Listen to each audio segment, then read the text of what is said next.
As you can tell, I've gotten some sun. I have been assigned the mission of walking. We're gonna get into that a bit later, and I have not made SPF a priority, so I really need to do that going forward. My tan lines are also cuckoo bananas. I was wearing like a giant necklace yesterday, and I've just had like sports bras on or whatever. It was cloudy out today, and I wore like a jacket or whatever, so we're fine. It's May 4th, so may the force be with you. That's what we're gonna call this video. Wow, I feel like I have like unlocked like tons of knowledge to share with you. That I don't even know where I'm gonna start. Well, first of all, I want to show you. Sorry, I'm scratching my foot right now. I'm wearing Yoda socks. Do you guys want to see them? Let me see if I can show you my, my Yoda socks. Oh, there's like baby Yoda, and where's my ball? There's young Yoda. I have a pair of each. I was gonna wear stormtrooper socks, but I was like, oh, that just seems a bit hostile. Like, Yoda's a bit more peaceful. You want to know also, sorry, before I get into showing you what I bought today, I am not a natural redhead, which like, you look at me, you're like, you're fucking lying. Like, people literally have like argued with me on this, but you can tell like, I mean, my roots up here are just kind of like a mousy, like dirty blonde, brown, whatever, just like boring hair color. So I color it like red myself like once a month or whatever. But so you can see I'm getting a ton of like freckles coming out too, like as I'm spending more time in the sun. And yeah, I'm very much giving like natural redhead vibes. So, but I'm not. And so that's why it's like so annoying to me that I sunburn. But my mom was, and my grandma was a natural redhead. Okay. Went to Bath and Body Works. This was not my intent. I walked to the mall. Some days I just walk with like no place in mind, and other days I actually have a mission. So they had a sale on wallflowers. These are just like those little things that you plug into your wall. And I like the stress relief eucalyptus spearmint one, because if I work from my room sometimes, so if my room is like a stress-free, like zen sort of environment, it's like pretty and peaceful. Like, we're in my closet right now, but my room is like, it's really cute, you know? And so like I try to keep it that way. Like, it is my sanctuary, it is my safe space. And even like the man I think that I would like to settle down with, and I have like talked about this before, you know, like I'm like, I feel like I would still need, like, I would want, like I pointed out to him recently, like I'm like look around me, like in my room, like I'm like, things are like bright and colorful, and I'm like, obviously I know that like if I was living with you, like I wouldn't be able to do a whole house like that, but like, you know. And he's like, actually I'm really glad you pointed that out, because that is something like you have to think about like when you're living with someone, because like for example, I go in my parents' room right now and it's just like there's not a lot of personality in there. Like, there's like photos of me and I'm like, slay, yeah. But other than that, it's just like, you know, there's maybe little touches of like whatever, like a person's personality. Why is my ankle so itchy? But like nothing major, and I'm like, I'm just like a bit more expressive than that. And he's like a Taurus, so I don't know. Gosh, I need to put more lotion on. I took a bath this morning and that was very relaxing. I have been sleeping really good too, actually. Like, I had meetings at 8 a.m. all week, and I made all of them except for Friday. I think I got heat stroke on Thursday because I slept until I woke up at 9:15, and I was like, my second meeting of the day is starting right now. But I did make it. Okay.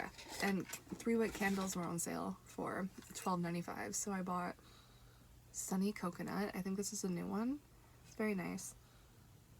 Smells like a vacation sort of thing. And I was attracted to the color. They had them in a bunch of different colors, but this is like very in like an orangey sacral chakra sort of energy, because I feel like I really have learned how to harness my life force energy for good. Because when I tell you, I have a lot of energy, if you couldn't tell. And in an old earth, or when I had like, this is what I want to talk about today. We're gonna get a little bit galactic, but like, when I had more like negative entities like attached to me per se, it was like they were harnessing all this energy in me and like using it for bad. But then now that I cleared my energy field, you know, like I'm sober, I'm celibate, like all these things, right? And so because of that, it's like, yes, like I'm psychic, like I'm very receptive to like different energies and whatever, but it's like the people who are attaching themselves to me now, revolutionaries, marathon runners, humanitarians, and I'm using my energy for good. So like, even if you're not aware of it, like you are psychic and entities are attaching themselves to you, and if you don't know why you're doing what you're doing, it is probably because an entity has attached itself to you and is like harnessing your energy to feel the way it wants to feel. Is that so far-fetched? I don't know, it was shown to me recently, and I'm just like, oh damn, like shit, that's what's happening, hey? Because I'll talk to well, I haven't even showed you everything I bought yet. We'll get more into this. I'm a bit scatterbrained today, if you couldn't tell.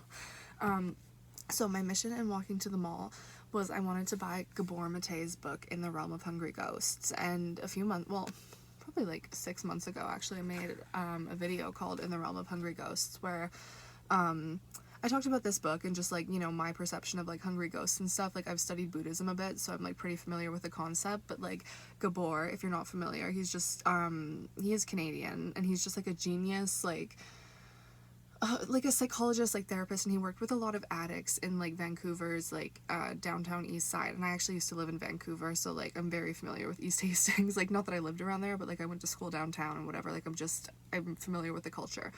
And so like his whole book, like he tells the story of like his patients and stuff, like as a lot of doctors do, like just kind of using examples. But then he goes in to talk about how like the addictions like you and I have, like addicted to like doom scrolling, addicted to gooning, like addicted to the fucking gooner's disease, addicted to fear, any of those things, like that is really no different than like how addiction is manifesting in those people that are like suffering on East Hastings.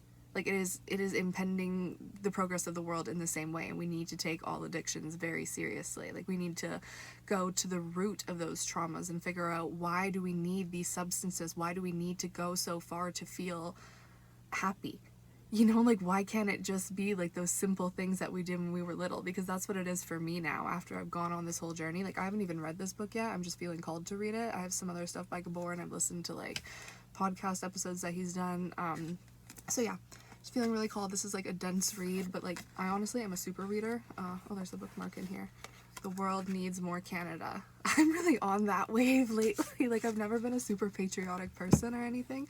And I didn't vote in the election. I want to make a whole video talking about like voting and how I feel. Like, all the world's a stage is my political opinion right now. But just talking about Canadian heroes, because obviously I made a whole video last week talking about my good friend Terry Fox, who really has not left my side. Like, whenever I go for a walk, I literally tell my parents, like, oh yeah, me and Terry are going out for a walk. And my dad, he was drunk the other day, but he was literally asking me questions about Terry, and like we were talking about him, and I'm like, yes, we have to keep him alive. And I do just tell random people, or even like in my meetings, I've been telling people like, yeah, like I'm walking 10,000 steps every day, like, because I work with a lot of Americans, and I'm like, do you guys even, like, not to like make them feel small or anything, but just because I want to get his message out there. Like, I'm like, have you ever heard of Terry Fox? Do you know who he is? So while I'm looking for Gabor's book at Indigo Chapters, whatever the bookstore is called, I found this. I was so happy. I was like, oh my god, I need to buy this. So this is kind of like just like a book about like Terry's life and his journey, like put together by people that were for him. And I felt called, like, or something in my head told me I might get emotional reading this. I got emotional reading it before, but it told me to turn to page 77, and it's talking about Terry and his mom. And this is something I didn't get to talk about in the Angels Among Us video that I did. But so before I made that video, like, I had never really done anything like this before, or maybe I have, I don't know, but I was just like, I really want to understand like what he was feeling, like what was Terry Fox experiencing, like, you know. And then so I press shuffle, and Bohemian Rhapsody comes on, and I'm listening to the lyrics, and god, I screenshotted them the other day, and I'm gonna read them to you right now. Let me see if I can find them. If not, I'll just Google them again.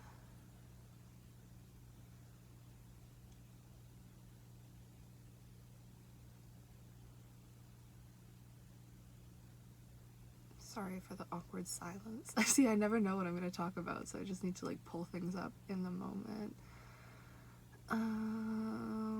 Oh, here it is. Okay. So in the beginning, Freddie Mercury has also come to me before, by the way. So it's just like the more, like all my divine friends, I used to call them my dead friends, but I'm gonna call them my divine friends now. They're all like interconnected, I'm seeing. They're all like having fun in heaven, like fucking around with coming to me. So anyways, Freddie sings, I'm just a poor boy, I need no sympathy, because I'm easy come, easy go, little high, little low. Any way the wind blows doesn't really matter to me. Okay, and then we're only going to get into the first verse, but he says, Mama just killed a man, put a gun against his head, pulled my trigger, now he's dead. Mama, life had just begun, but now I've gone and thrown it all away. Mama, ooh. Didn't mean to make you cry. If I'm not back again this time tomorrow, carry on, as if nothing really matters. And so I've done a bit of studying or reading about all of this, but just like so first of all, Freddie Mercury had said in an interview that Bohemian Rhapsody, like the song, is did I say Bohemian Rhapsody or Another One Bites the Dust earlier? Because if I said Another One Bites the Dust, that's just a song that Terry and I love listening to lately. But Bohemian Rhapsody is obviously what we're talking about. And Freddie Mercury has said, just in general, the song is about relationships. And I was telling my mom, literally, like, we were sitting on my back deck the other day and we had like a really profound conversation because I was up until 1 a.m. reading Terry's Wikipedia page the other night, crying. But just reading kind of about how his mom's fear, like the only word I really have to describe this, and like selfish is like a very harsh word, but like it is an act of selfishness. Like some people will disguise their fear or selfishness like as an act of love. So Terry gets his leg amputated, decides he's like, I'm gonna run across Canada, and his mom is like, no. And that really, like, she's, like, in like, an excerpt on, like, his Wikipedia page or whatever, there was, like, an excerpt from an interview talking about, you know, she was saying, like, you know, that really hurt Terry. Like, he was like, I would have thought, like, you of all people would understand. Like, you know, like, you're my mother. Like, why are you not supporting me in this? But it was, like, her fear. But it was, like, he understood his divine mission. Like, he saw, like, okay, these are the circumstances I have been given. I have to respond to what is. What can I do with this? And I just saw a Mother Teresa quote, actually. It's like, not everyone can do great things, but everyone can do small things with great love. So, like, Terry kind of saw, like, okay, I have an opportunity to do something great here that can inspire people, that can spark hope and whatever. And his mom's fear almost stopped him from doing that. Like, well, he didn't. Like, he doesn't have that kind of spirit, you know what I mean? He's like me, he has a lion heart. But that caused, like, a disconnect between him and his mom. And, like, I've had that experience, too, of, like, my mom's fear almost getting in the way of, like, my life, or, like, I don't know, I just felt like I had to make myself smaller, like, because of my parents. It's like I couldn't be, like, authentic, because I didn't want to, like, displease them, you know what I mean? But, okay, so I was telling my mom about how, like, just, like, about that in general, like, about how, like, Betty, I mean, she's died since. Betty was Terry's mom. Like, she was talking about how, like, you know, like, I see now how that did really hurt Terry. And so in this book, it does talk about, like, how she came to, like, support him and stuff. So this is a photo of them. What does it say? So this is, I don't know who, someone talking about Betty, but they're saying, she was a tough cookie. She just did what she knew she had to do. That was her duty, to be by his side and protect him, and to be the matriarch that she was. Terry said himself that he was very selfish, and I kind of remember bits of that, like, leave me alone as a big brother, you know, don't bother me. But then after his cancer, well, you know what happened. His heart just opened, and he wanted to help in any way he could. I'd seen my mom saying to him, why don't you just run across our province? Why do you have to do the whole country? But, you know, go big or go home, I think was what Terry's attitude would have been, right? No, I'm gonna do it. People across Canada get cancer and around the world. So I think that was his little sister Judith that was speaking. But just kind of talking about how, like, you know, that was something, like, Betty had to face, like, as a mother. So I'm very glad that, like, I'm seeing all of this, like, as I'm feeling called to, like, prepare for motherhood, which sounds insane to say, but it is true. That's what I'm feeling called to prepare for. Because then I'm not going to let that get in the way of my children going forward. Like, I'm going to be able to, like, use these people as examples. Like, I literally cannot wait to have kids. The other morning, I was fully crying. I shit you not, crying, shedding tears, thinking about, like, what if I had a son who's as brave, as beautiful as Terry Fox? Like, sometimes I'm a little bit out of touch with reality. Like, I mean, like, it's real. It's gonna happen. But I'm like, I need to be present in the moment, and present in the moment doesn't look like fucking crying over things that are gonna happen in, like, God knows when, in divine timing.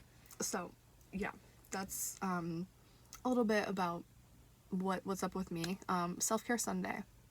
That is something that will help the force stay with you. This video, again, is gonna be called, May the Force be with you. So every Sunday for, like, the past few years, I've been really consistently focusing, like, Sunday is a day of self-care for me. For, like, so for example, like, This morning I took a bath. Sometimes I'll do it in the evening, but like I put a hair mask in my hair while I like shave my legs, and I just like, it's a time to like relax and really like check in with yourself, you know what I mean? And you can do like whatever you need to do on self-care Sunday. Like obviously, like I went for a long ass walk, ran a few errands, went and got, you know, my little candle, got my books. I'm here making this video because like these are just things that I have committed to, and that is kind of how you keep negative energetic entities like away from you. Like you start committing to things that are good for you. So like just examples, obviously, like this is only like day I think 8 in a row of me doing 10,000 steps. Like I'm in the spring and summer, I am a walker. Like the past 2 years, love to walk. But like beyond like physical movement, like I have like a 1,017-day streak on Duolingo, I think, and like I was learning French for the longest time, but then I got bored of that, so then I picked up piano. Like there's tons of things you can learn on there. Just like commit to like something that's good for your mind. And also, what else am I committed to? I used to, when my mental health was like lower, I used to have like a mood tracker app. Like I still have it on my phone, and it would just like, you know, I would fill that out every day, and that was like an act of like checking in with myself. But now actually I had an appointment with my psychiatrist, Dr. Voodoo. He called me the other day, and I actually missed our last appointment because I was too nervous to tell him. I was losing the war on fear badly. Okay, I was too nervous to tell him that I took myself off my bipolar medication. But he called me the other day, and I was like, I have something to tell you. He's like, ooh, like, okay, do tell. And I'm like, so I took myself off my medication. And he's like, oh, like, you know, like, how do you feel about that, whatever. And I just kind of explained, like, you know, I feel like it was a very, like, empowered, like, informed decision I made, because first of all, I knew, like, if I want to have children, like, you can't take lithium while you're pregnant. And it's like, okay, well, I'm obviously, like, I've been celibate for what, like 18 months now. So, and I told him that too. Like, I'm not sleeping with anyone. Like, I don't drink. I don't do any of like the reckless things I used to do. I just kind of wanted to see what would happen. And all that's really happened is like I've become more psychic. Like truly, like before, like I always knew I had like, you know, like intuitive, like feel very deeply type shit. But now it's like Terry Fox. Like I've never heard anyone else on the planet say they've channeled Terry Fox. So I think my energy has to be like pretty pure for him to want to come back around and like hang out with me. He just doesn't like my smoking weed habit, but that's Bob Marley. He loves me too. So I have to be loyal to both of my boys. Someone just someone's home. But anyways, so we're gonna pull some tarot cards and talk about I think at the start of this video I kind of got into like the visions I've been having about like how like siren energy is like at the forefront of the planet right now, if that makes sense. Like, or I don't really participate in like the day-to-days of like life in the way that I used to. Like I'm not really active on social media. Like I don't read the news. Like I mean I work in the media, but like only when I'm on the clock, you know. So like it's the weekend right now, so it's like I'm spending time outside in nature and like reading books and like, you know, I'm offline as much as possible. So but like a few months ago or like a year ago even, like when I was more online, like just like a lot of like nudity and like hypersexualization everywhere, and just like I don't know, things are very like distorted and weird, and it's just like it's becoming very obvious, especially when like Pluto's in Aquarius, is going to be in retrograde until October, I think. And Steve's Love Tarot, he's one of my favorite tarot readers in the world, but like hi Apollo, he was talking about how like the next few months are going to be a period of time where it's like you really evaluate like what you're doing, like the relationships you have with people around you, like what the world is doing, and just like look at all of that and be like, is this really me? And if it's not, like this is an opportunity for you to like free yourself from those things and like start making new decisions. And then once Pluto stations direct in October, whenever it is, Apollo Leonardo, can you not do that when mommy is making a video, please? Then you're gonna be kind of maybe stuck. I don't want to say stuck, because like stuck is an illusion. You can really free yourself at any time, but it might be harder for you to break free of those patterns when Pluto goes direct. So again, just being very aware. Like, I mean, I've taken the stance of like, I live in a castle on a cloud and I'm watching the circus play out beneath me. Like, I don't engage in the circus. Like, it's all performance art to me. And it's like, I want to connect with humans who are being human and who are not performing. You know, like, it's like, there's this quote I posted on Tumblr, like, probably last week or something. It's like, as soon as you drop the act, the world comes rushing to you wide open and wet. Who'd have thunk, right? Like, it's, I was talking to my cousin about this too, like, just how, I call it Attack of the Clones. This is a Star Wars movie. So, like, the hypersexualization. Actually, I found a quote on Pinterest about siren energy that I want to read to you. Sorry, I'm all over the place, but I know that if you're watching this and you're trying to get a message from it, hopefully something will resonate with you. Let me find Pinterest. I have a board on my Pinterest specifically called YouTube, and I save things I want to talk about there. So, for the siren, and I used to be this, so I feel very qualified talking about this information because I see both sides of it. Those are the best kinds of people, the ones that can see both sides. So, a man is often secretly oppressed by the role he has to play, by always having to be responsible, in control, and rational. The siren is the ultimate male fantasy figure because she offers a total release from the limitations of his life. In her presence, which is always heightened and sexually charged, the male feels transported to a world of pure pleasure. She is dangerous, and in pursuing her energetically, the man can lose control over himself, something he yearns to do. The siren is a mirage. She lures men by cultivating a particular appearance and manner. In a world where women are often too timid to project such an image, outdated information, learn to take control of the male libido by embodying his fantasy. So that's an old earth, right? Like, that is what we were taught. That is Attack of the Clones. That's why every woman you see, not every woman, but like a lot of women are like looking at the archetypes of someone like Kim Kardashian being like, oh, this woman got successful through hypersexualizing herself. Let me try and model that. That's why there is such a lack of originality on the internet these days, because again, Attack of the Clones, like, people are seeing like, okay, this is a path towards success. If she could do it, then I'm gonna do it.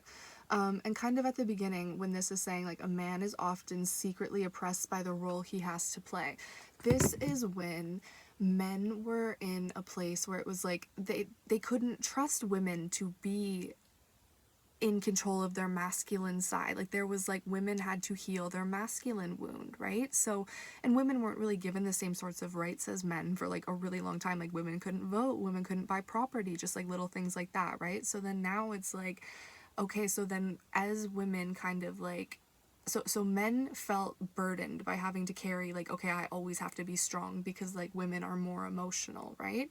And then so that's why they would need some sort of release, someone that they could feel like kind of youthful and like young with. But they thought the only way to do that was like through sexuality, right? But then that forced like women into an energy. So it's like, okay, like how do I want to say this? So women see that, right? They see men like over here, like playing with like younger things that are like more attractive, like hypersexualized, whatever. And then so women think like, okay, like I can't be overly emotional. I'm not going to show my emotions. I need to morph into like, I need to clone this and be this over here, right? And then so women become self-sustaining and independent because they're leeching off of men's life force energy, and then men don't have the energy to provide anymore. And then they're wondering like, what is my role? What is my role in a new earth? But then as women heal, again, like doing what I'm doing, literally, and you can see this even like a lot of ex-Playboy models and stuff, like they're walking like this exact same path, and it's like documented, like they'll do interviews talking about like, I have found God.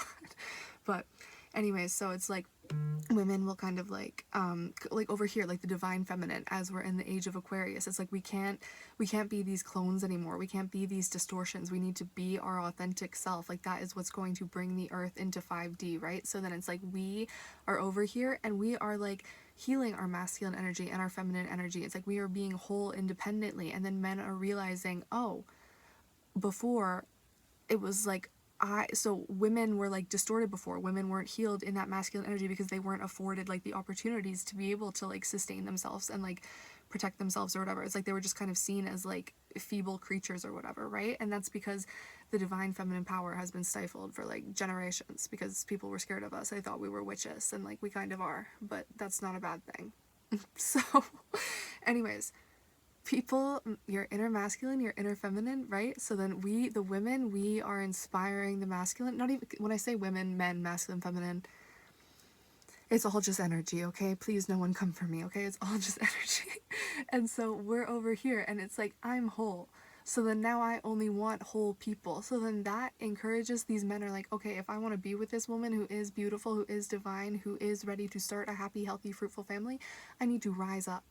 Okay, and then we are ascending, and that's probably like so the feminine's doing this first. That's like A New Hope, and then this is like Return of the Jedi, and some like action plays out in the energy, and big things happen, and I feel this all unfolding in me on a daily basis. It's the cosmic ballet, and it's really cool too, actually, because King Henry, as I call him, he is a Saturn, Pisces Saturn.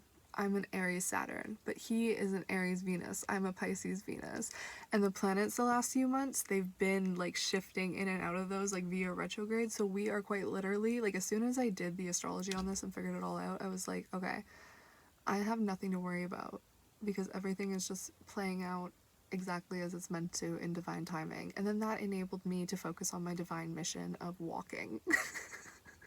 Which is really just kind of like, I think, preparing my vessel for like motherhood. Like, just, I guess the thought of like, I mean, I've had friends that have been mothers and stuff before, you know what I mean? And it's like, I think like one thing I realize is that it's important for me, like, while I am carrying a child, like, I want to feel good about myself because I want this child to come out feeling good about itself. If that makes sense. Like, I feel like if a woman is like insecure and just like not in a very like supportive environment and like not moving her body and whatever, like, you know, just if you have a body and you're a woman and you're not moving it, there's a quote about this, like, it's just, you will you will have sirens siphoning your energy, making you think that you need to hypersexualize yourself to satisfy the male gaze. But again, it's all, a lot of it is performance art. And the thing is, like, when I was trying to be sexy, sure, like, yeah, like, I know what to do to be sexy, but it's just like, I feel so much sexier now that I don't try. Like, I'm coming to you now, like, I'm literally fucking sunburned, but like, this is just like my natural hair. All I'm wearing for makeup right now, I have little tiny fake lashes glued on the corner, a little bit of blush, and I filled in my eyebrows. But it's just like, I feel like we need to go back to the basics. And I'm not saying like women who do the most aren't beautiful, or like if you feel like you need to do this, like, that's okay. Do what makes you happy, but like, again, just make sure you know why you're doing what you're doing. Like, does it actually make you feel comfortable in your authentic skin? Like, the other day I was thinking about, like, while I go for walks and stuff, like, again, I don't wear, if anything, I put on a little bit of blush, right? But like before, like when I was younger, I felt the need to like cake my whole face in makeup, and like, and I'm like, that's probably why I hated working out, because my face was always caked in makeup and it's just not convenient. But now I just like, I embrace the skin that I'm in, and I'm like, you know what, I have all the tools I need to do everything I'm here to do. And we're already at 30 minutes, so I don't even know if I'm going to pull tarot cards. I did have a new deck I kind of wanted to play with, but I felt called to grab, actually I saw on the bottom of this deck, it said Valhalla, and that caught my eye. So this is something I bought to play with King Henry, and we haven't gotten to use it yet. So hopefully he gives me a ring soon, and I can ask him some philosophical questions. I love to pick his brain, but I love picking your guys' brain too, so if anything I say ever sparks something with you, leave a comment, let me know, and we can talk about it. What about the world would you want to change? This is something I want to talk about in a video when I do get around to talking about politics. Like, again, my perspective from a castle on a cloud, I think governments are being used as scapegoats. I don't think it's fair for humans to like put all of their burdens in the hands of the government, and I don't think governments should make it seem as though they can handle all of those burdens. Like, I think people need to like get together and feel all right, first of all, but also like get together and talk about your problems and see how you can support one another, like within your communities, within your neighborhoods, within like your friends. Like, you know, it's just, that's just one thing that I think that we could do that would make a lot of people feel more empowered. Like, support your neighbors, love your neighbors. Isn't that a commandment or something? Montesquieu, what do you think our dreams tell us? I bet you if I stopped smoking weed, I would remember more of my dreams, because I have very interesting dreams. I've been wanting to do shrooms again lately, actually. I haven't done those in quite a long time. Because I feel like when I take shrooms, I can go back to places I've dreamt about before, and I feel like they are like past lives or something. I don't know. But I think your dreams tell you what's possible. Even like if you're, whether it's dreams you have when you're asleep, or like dreams you have, like your aspirations when you're awake, because if you can dream it, you can achieve it. And the only people who change the world, are the ones who are crazy enough to think that they can. This is Aristotle. Why is it important to listen to what others have to say? Actually, King Henry and we had a talk about this once. Like, I don't know, I think I sent him like a podcast or something. And like, mind you, this is like a man who was like born and raised in New York. Like, so he has like concrete jungle walls around his heart a little bit. Like, I'm one of the few people that's been let inside. Thank you, Lord. But, so like, he'll be like, why would I listen to like a 2-hour conversation of people talking about their feelings? And like, to me, the answer was so obvious. Like, I was like, to understand. Like, it's like a tool, like if you listen to other people talk about your feelings, like you might unlock things about things you felt, or like it'll just enable you to like be better in your relationships, like understand other people. But it's just like, you can't see the world through such like a one-dimensional perspective. Like, it's really important to think about like the other. He's a Leo Mars, so I feel like his happiness is very like Leo Mars Taurus Sun. So if he doesn't have money, basically he's not very happy. But I'm here to teach him how to get around that, even though we'll never not have money. I just know that. We're two lucky people. Anyways, yeah, it's important to listen to what others have to say so you can understand different perspectives, and so you can be a bit more tolerant. That's a big problem in the world today. People don't want to listen to others if you don't agree on one topic. But it's like, what if someone who's on the other end of the political spectrum from you, like, yes, sure, maybe you have disagreements there, but what if you two could come together and find the cure for cancer? Like, we need to kind of get past our differences and come together over, like, what we have in common and, like, what our purpose is. Do you think vast space travel will be possible in the near future? Whenever this question comes up, I just think that, like, it reflects, like, our inner world reflects our outer world. So I don't think vast space travel will be possible until more of the collective has delved deeper into their inner selves, their hearts. Because as above, so below, right? So we can only go so high. Can we get much higher? That's what I'm hearing. Rene Descartes, this is our last question. Do you think all animals have feelings? Absolutely. I am actually a protector of God's creatures. I feel very called to do that. I would love to have like some horses or something, you know what I mean? Just like animals. I have cats right now, obviously. But even I was going on a walk the other day. This is something I try to do a lot. Like, I'm not telling you this so that like you can praise me or anything. I'm telling you this because maybe it'll inspire you to like do the same thing. So just like examples of like Christ-like acts, like things that I've done recently. I was going for a walk with my dad, like to Starbucks the other morning, and there was like a cat in the grass. He thought it was a plastic bag. This man is almost blind, mind you. But anyways, I stop and I like pet this cat, whatever, and I saw it has a collar, so I called like the number on the collar, and like the person, their house was like right by us or whatever, so it was totally fine. But just making sure like that animal got home safe. And then also like I was going for a walk like last week. Maybe I told you guys this, I don't know, but like I was at the dollar store and there was like a homeless guy sitting outside and I didn't have any change to give him, but like when I went inside I just bought like they had like a fridge, so I bought a bottle of water and I figured I would go offer it to him to see, it's a hot day out, like, do you need some water or whatever.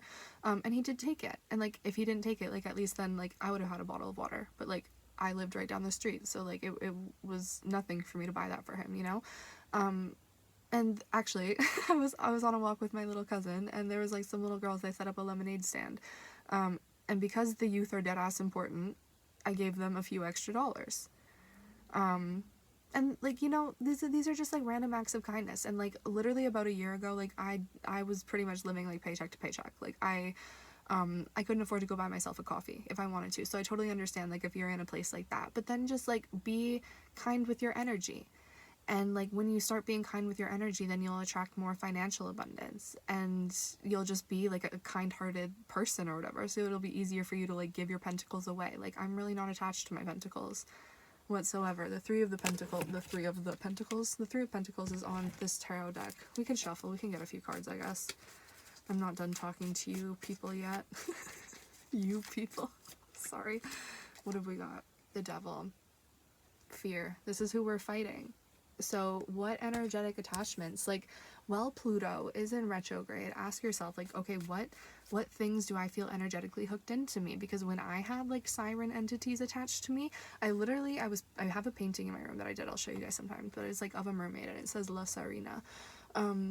But it's just like sometimes like you feel compelled, like you're like, I have all of this energy inside me, and like, if again, I have not slept with anyone in like 18 months or whatever, so I'm like, that energy needs to go somewhere. So like obviously you're gonna like do your thing, whatever.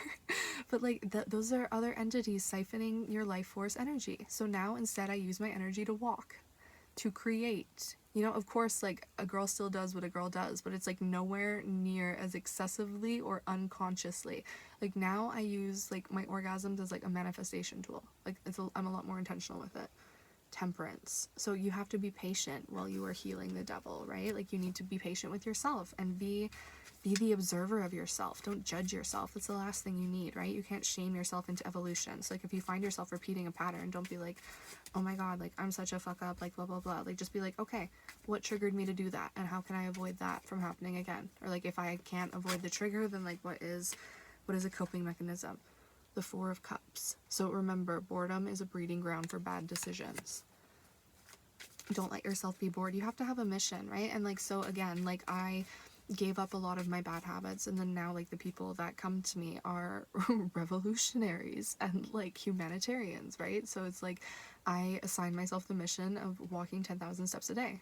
Some days I do 10 kilometers a day. But yeah, that's just been like my mission as of late. And then like, I'm also just like focused on like helping other people fight their fear, you know. But it's like, it goes beyond myself. Like, as soon as Terry came to me, it was so much easier, because like, before I would tell myself like, oh, I should be going on a walk because like, I want to have like a hot body, whatever. But now it's just like, no, like, me and Terry are gonna go out for a walk. Like, if he was able to do it with one leg in the rain, like, despite everything, like, there's no reason I can't go and get 10,000 steps in. It takes me about an hour and a half. The time will pass anyways. What am I gonna do? Scroll? Really? Like, what am I gonna get from that? See, there's the Six of Wands. This is victory after a long battle. So you beat the devil. You stay patient. You overcome boredom. You keep yourself busy with like little projects. And then before you know it, those little projects are how you change the world. The Magician. You have all the tools you need. May the force be with you.